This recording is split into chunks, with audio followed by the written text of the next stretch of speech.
Grüß, willkommen in einem aufregendes video. Welcome to another exciting video, in this case episode 1 of my Star Trek, the original series, timeline series of videos.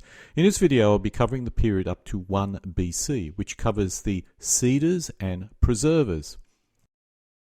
To assist viewers in determining if my timeline estimates are correct, I've included an episode reference in the top right corner of the screen. This lists the season and the broadcast order, which is likely the order you'll find the episode on a DVD, but not the order these episodes were produced. I've also included the episode name. The production order is indicated here, which is the order I'll be using in my episode-by-episode analysis video series, and the order is important in determining what is the earliest reference or earliest time a particular fact actually arose within the series. The actual event I'll be describing on this particular image is described here. Finally, the year the event is supposed to have occurred is indicated here. Now this may be a range of dates, and of course some of these dates can depend a lot on guesswork, which I'll include in the video. When Gene Roddenberry created Star Trek back in 1966, he had a vision which remained basically consistent over the following 3 years. The animated series and early movies retained this consistency in the most part. When The Next Generation was released in 1987, Gene's vision had changed, and the past needed to change in order to be consistent with this new vision. This video series will look at the original vision timeline of Star Trek. The Organians, described in Errant of Mercy, which were originally a humanoid race, became an energy-based race. This transition must have occurred millions of years ago based on the episode The Errant of Mercy, possibly 1 billion years considering the extent of this evolution. The Organians were the catalyst for the Organian Treaty, which stopped hostilities between the Federation and Klingons. The Organians did not like violence and would interfere to stop it, but were otherwise hands-off. The aliens in The Gamesters of Triskelion, called the Providers, were originally humanoid, but after eons developed into a pure mental race with only the brain-like core remaining. This would have taken a long time, again perhaps 1 billion years, unless they accelerated by the use of genetic engineering. Their home planet was Triskelion, or, in Federation terms, N24 Alpha. These aliens were following the same path as the Organians, but were not as far along as they still relied on a physical brain case. Thasus is inhabited by Thasians. Logically, the Thasians do not have corporeal form, which they abandoned centuries ago. This event occurred no later than 2064, and probably much earlier. My guess is it takes about 1 billion years to achieve this state, which is why I feel the likely date is probably about 800 million BC. But it is possible the transition may have occurred more recently, perhaps as late as 2064. Even so, it clearly takes a long time to achieve this lofty state, so whatever or whenever the transition occurred, it started a long time ago. The episode this is raised in is Charlie X. One interesting point is many of the non-corporeal life forms seem to inhabit only a single planet. Perhaps when they decide to transition into this new form, their population drops dramatically and they all retreat to a single planet to gaze at their navel until they become non-corporeal. The Metrons may have been in this navel gazing stage. The race on Sargon claims there is some major crisis all civilizations need to face. Perhaps the crisis occurs when they all retreat to one planet and attempt to transition into a non-corporeal form. The people of Sargon failed this test. Perhaps even the Talosians failed this test, whatever the test may happen to be. I suspect the test is some people don't like the idea of losing their bodies, resulting in a civil war which destroys everyone. The Talosians may fail because they prefer their fantasy world. On the other hand, this may be a necessary stage in ascending, so who knows, maybe they haven't failed or will not fail. I feel it may be an interesting topic to explore in an episode, book or even movie, but I also feel this is unlikely to ever occur, as this topic is deeper than a typical Hollywood exec could ever possibly comprehend. In the episode Beyond the Farthest Star in the animated series, while in orbit around the black hole, or a black hole, the Enterprise discovers a large alien spacecraft. This craft is transmitting a radio signal warning people to stay away. The ship has been in orbit for slightly more than 300 million years. It has a malevolent life form on it which manages to get to the Enterprise. Additional detail about the race who built this is totally unknown. The civilization which created the time travelers in the alternate factor was destroyed a long time ago. My guess is 6 million years ago. As there is no evidence of their civilization on the planet, this must have occurred so long ago as to allow geological forces to cover all evidence of their civilization, which is why I feel this occurred so long ago.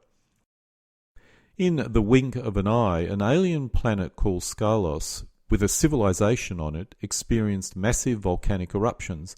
This most likely occurred 6 million years ago. If global volcanoes caused this disaster, the city could not be rebuilt until all the eruptions have reduced. The Enterprise does not mention any volcanoes, so this could indicate the global volcanic eruptions occurred a long time ago. This could be similar to the Siberian traps on Earth, which means it could have occurred about 6 million years ago. Let's briefly look at how this theory could work. Let's assume the main effect of the negative effect was acceleration of the inhabitants, that is, in terms of time, or they sped up. But another effect must have been longevity, which must be hundreds of thousands of years of life. From the time the Enterprise arrived, landed and beamed up, the Scarlosians would have aged years, if not decades, so they must still live the same number of real years, but only at a highly accelerated rate. If this is not the case, then all the logic or theories that I have fall apart.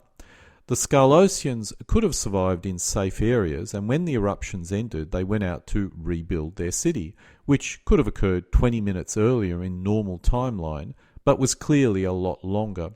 As they have lured people several times to their planet in the past, I'm guessing this was probably several hundred years ago, that is, they rebuilt their civilization.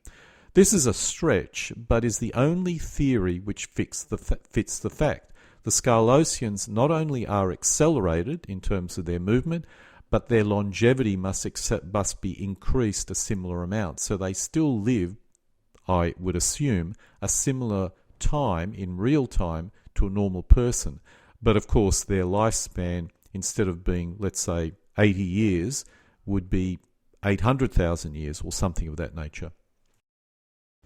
In the episode How Sharper Than a Serpent's Tooth, the race of Kukulkan was destroyed before fire was discovered by humans. Humans discovered fire about 2 million years ago, so this race must have self-destructed or was destroyed around about 2 million BC. There was, of course, one survivor at least. Maybe there are more, we don't know. In the episode The City on the Edge of Forever, we learn the civilization on which the Guardian of Forever resides collapsed 1 million years ago. The Guardian claims no one has asked a question for over 4 billion years, but I suspect this must be an error. The Guardian also states the last time a question was asked, the human race appeared. The current human race is about 1 million years old. Based on the ruins on the planet, the 1 million year time frame is probably more reasonable. After all, what is time to the Guardian? This means the civilization on this planet probably collapsed 1 million years ago and all life became extinct. Perhaps the Guardian of Forever had something to do with this. Time travel is clearly very dangerous. In the episode Return to Tomorrow, we discover that there is a planet which held a mighty advanced civilization which destroyed itself 500,000 years ago. This civilization seeded the galaxy with its colonists 100,000 years prior to this date. Not exactly sure what this really means, but it seems this race colonized a lot of planets, and they may yet be the ancestors of many current races, perhaps even humans. There is one big problem with this theory. If they visited Earth and colonized Earth, we would see this in the archaeological records, so it's unlikely this occurred. However, there may be a scenario which may work. If the civilization on Sargon seeded the galaxy with their life, in the form of basic genetic material, then we would find many planets with similar life on it. It would have diverged, but would be reasonably similar. This allows the Vulcans, with some medical assistance, to breed with humans. In this galaxy, the inhabitants of Sargon would find a planet and, using the basic building blocks they already found on the planet, create a proto-intelligent race. They would have used their own genetic material to do this, which is the common factor between perhaps the Terrans and Vulcans. In this case, creating a small colony and genetically enhancing the indigenous life to be similar would be a viable theory. If this theory is correct, this solves a major issue. Why are there so many similar races in the galaxy which are all evolutionarily similar? It does not fully solve the issue, but does make it less of a problem. Homo sapiens evolved over a period of 550,000 years, so the Vulcans, Romulans, Andorans, Tellarites and Klingons, for example, would be races which could have been seeded or modified by the inhabitants of Sargon.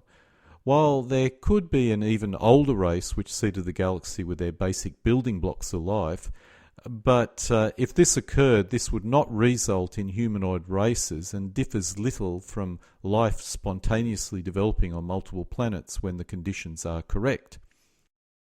There are other candidates, such as the Organians, but they had a hands-off attitude and probably are not our seeders which created similar life in the galaxy. The next are the providers, who seem to be too self-centered to really care about seeding the galaxy. Saying that, they may have seeded the galaxy to create other races to play with, and this may have occurred, but I doubt it. This race is far too self-centered and selfish. Perhaps the time travel civilization in the alternate factor. I doubt this, as while they had some high tech, they died out a long time ago and there's no evidence they journeyed through space. It's possible, but unlikely. The civilization with the Guardian in the city on the edge of forever is a possible contender, but once again the civilization was destroyed, and I suspect by the Guardian of forever, so this is also a low probability. The mysterious and gone civilization in shore leave is another contender, but we lack sufficient information, and while it's possible, I also doubt it. Perhaps the Kulkakan survivors had something to do with, but as there was only one survivor and the life form is too different, they probably at the very most assisted in intelligence or developing intelligence on existing life-filled planets rather than seeding the galaxy with their genetic material. The final contender is the Andromeda civilization in Imud. It had outposts in the Milky Way before being destroyed. Once again possible, but unlikely. Finally, while also unlikely, perhaps there is more than one seeder civilization. The preservers, which came much later, also moved humanoid races around if they were threatened with extinction. But this would occur 10 to 20,000 years ago, and this race had nothing to do with the seeding of the galaxy. Or vice versa, I would assume. That is, the seeders wouldn't have been running around 10 to 20,000 years ago, moving people around. In the episode Shore Leave, the Enterprise has stumbled across an amusement planet for an advanced race, although no details of the people who built this are provided. This is because humans would not understand, whatever that means. Later in the animated series, the planet's creators are long gone, which makes a lot more sense. If this race is similar to the Guardians of forever, perhaps. As a result, they may have disappeared up to 1 million years ago, but this is purely a wild guess. Another population is this was built by the people of Sargon 600,000 years ago. While their civilization was destroyed, the amusement planet may have been left unattended. If it's also possible in an attempt to ascend, they retreated from the galaxy to their home planet to conduct the necessary navel gazing, abandoning their amusement planet. The androids in the episode Imud were created by a civilization from Andromeda, which was destroyed by a supernova. Only a few outposts survived, and one in the Milky Way being the one that was part of the episode. The androids looked after the Andromedan survivors, but they eventually died out. Later, we are told if you place a human brain in an android, it would operate for 500,000 years. So it's possible the home planet was destroyed more than 500,000 years ago. I have to assume after this race was destroyed by the multi-tentacled, or after this race was destroyed, the multi-tentacled race, which eventually created the Kelvin Empire, rose in their place. However, they were also having radiation problems as well, so perhaps Andromeda is not a nice galaxy to live in. An ancient planet, which I'll call Sargon, although that's not the name given to it, was destroyed about 500,000 years ago. The episode Return to Tomorrow states, this planet held a mighty advanced civilization which destroyed itself 500,000 years ago, which seeded the galaxy with its colonists 100,000 years prior to this. This race is the most likely candidate for seeding the galaxy with some form of humanoid life, or at least genetic material. Only the mental energies of some of the inhabitants are left in some form of storage device. The series often talks about a race which seeded the galaxy with humanoid races. An example is the Vulcans and humans, both humanoid, but the Vulcans use a very different chemistry for their blood. As it took about 550,000 years for Homo sapiens to develop, perhaps the seeders came to a planet, found a suitable animal, enhanced it, made it intelligent as well as humanoid. This would explain why races were humanoid, even if they significantly differed. We should assume the Klingons, Andorians, and so on are similar. If a race has some minor unusual external difference, we can assume they are very different inside. Thus, any common humanoid root would have needed to occur at least 550,000 years ago, if not beyond. In the episode What Are Little Girls Made Of, describes a planet called XO3, which is a dying planet which once contained an ancient, technologically advanced civilization. Due to the cooling surface, the inhabitants went underground, and now only their underground facilities remain after they were all killed by the androids. No dates are provided, but we are unsure when the last inhabitants was killed by the Creator. My guess is about 200,000 BC. Remember, the androids forgot this, so it would take quite a while for them to forget, considering they are machines. So it could even be before that. The episode The Cage describes the history of another advanced civilization, the Telosians. The Telosians had a war thousands of centuries ago. If we assume thousands mean 2,000, then the Telosians had a war and went underground about 200,000 years ago. The ghost planet in the episode That Which Survives was created by the Caledans. This resulted, that is the creation of the planet, resulted in a deadly disease which killed everyone on the ghost planet, which was called apparently Outpost. Before they died, they sent a ship back to the home planet, but this simply spread the disease to their home planet, destroying the entire civilization. This artificial planet was protected by an automated defense system or computer. We can assume there is another dead civilization out there somewhere in the galaxy on the planet called Caladan. Gamma Trigulion 6 has an automated guardian called Val, which looks after and controls the people of the planet, who in turn feeds it with human food. This is described in the episode The Apple. There is no clue who built Val or how old it is. If it was built by the preservers, it could be 10,000 years old or more likely older.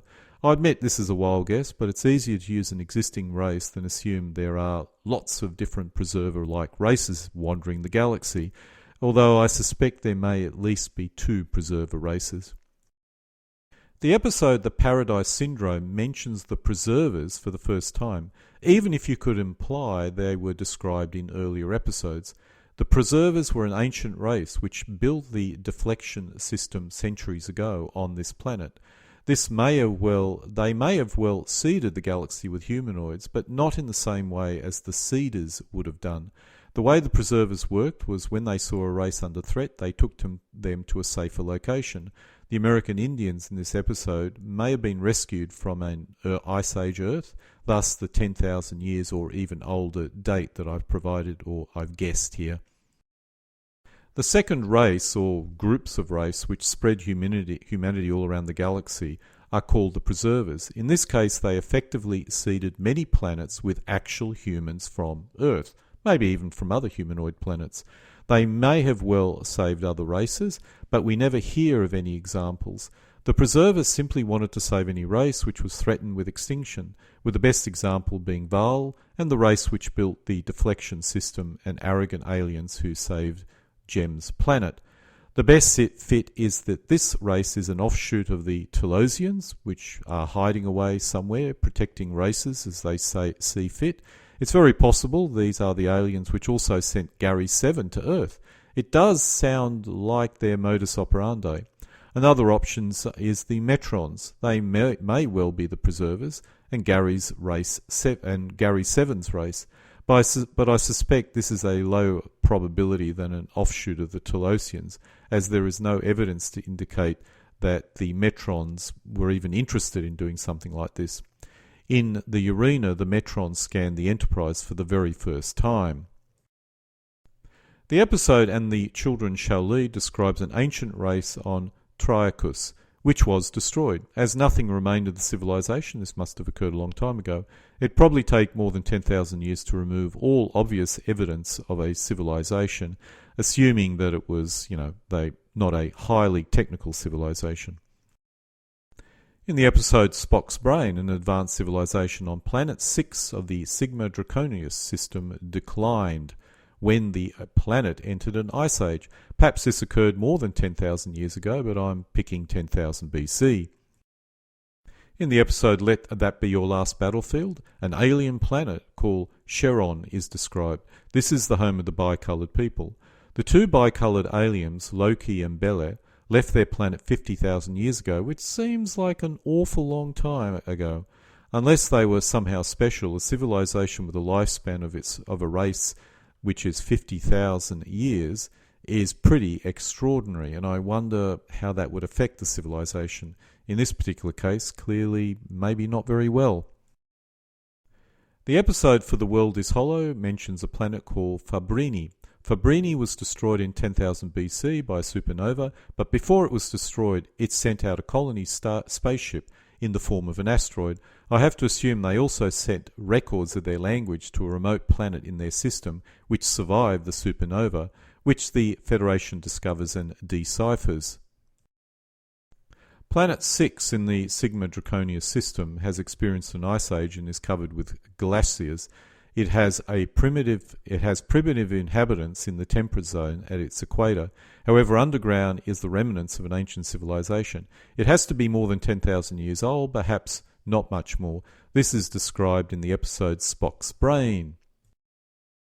The planet M113 is an uninhabited planet, but once hosted a civilization which is long dead. This is described in the episode The Man Trap. It's assumed this civilization never achieved spaceflight, and it looks like it never achieved a high level of technology. But this is all assumption. The episode provides almost no information about the civilization. The ruin looks like it could be 5,000 years old, but again, this is a wild guess based on the remastered version of the Star Trek episode. In the episode What a Little Girl's Made Of, we discover the planet Orion contained an ancient civilization which has collapsed. We get quite a few of them. The civilization had superior medical technology. The year is a guess, but it's probably after the civilization on M113 collapsed and before Landru created his static society. So my wild guess is 4000 BC. In the episode Requiem for Methuselah, we discover an immortal called Flint. Flint is, or was at least, an immortal born in 3834 BC. Now that he's left Earth, he will age normally. If I was him, I'd hightail it back to Earth. In the episode The Return of the Archons, we come across another civilization on a planet called Beta 3. Beta 3 was racked by war 6,000 years ago. An engineer called Landru re-engineered society on Beta 3 so it would remain static at a low technological level. This would have occurred in 3736 BC. In the episode The Magics of Megas 2, we discover an alternate universe and a race of people that seemingly use magic. Asmodeus, one of the aliens who came to Earth, appears in the Book of Tobit, written in the 3rd millennium BC. So this is when the Megans arrived on Earth. I'll round it to 3000 BC for simplicity. In the episode Who Mourns for Adonis, we discovered there are a number of aliens which lived on Earth during the pre-classical Greek period when they were considered gods. Apollo, one of the travellers, and his fellow travellers presumably left Earth, that is, the aliens left Earth, in 2736 BC. We do not know how long they lived in Greece, but they left a significant mark on Greek culture, so it should have been a fair while. In the episode All Our Yesterdays, Spock gets sent back 5,000 years to before his people were logical, and he begins to revert to pre-logical Spock.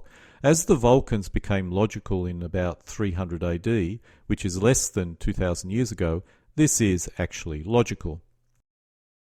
The inhabitants of Plato, described in the episode Plato's Stepchildren, originally came from the planet of Sandara, which supernovaed millennium ago. The survivors fled and landed on Earth about 360 BC before leaving and going to the unknown planet, which I call Plato. The supernova occurred sometime before 360 BC. The survivors of Sandara arrived on the unknown planet called Plato about 234 BC. Some time would have been spent travelling from Earth to this planet, as I'm uncertain what sort of spacecraft they use. Thus, these dates are only approximate. And so we come to an end of my episode 1 of my Star Trek The Original Series, and also the animated series timeline, in this case covering everything up to 1 BC. The episode scripts can be found using the URL shown. Alle guten Dingen kommen zu einem Ende.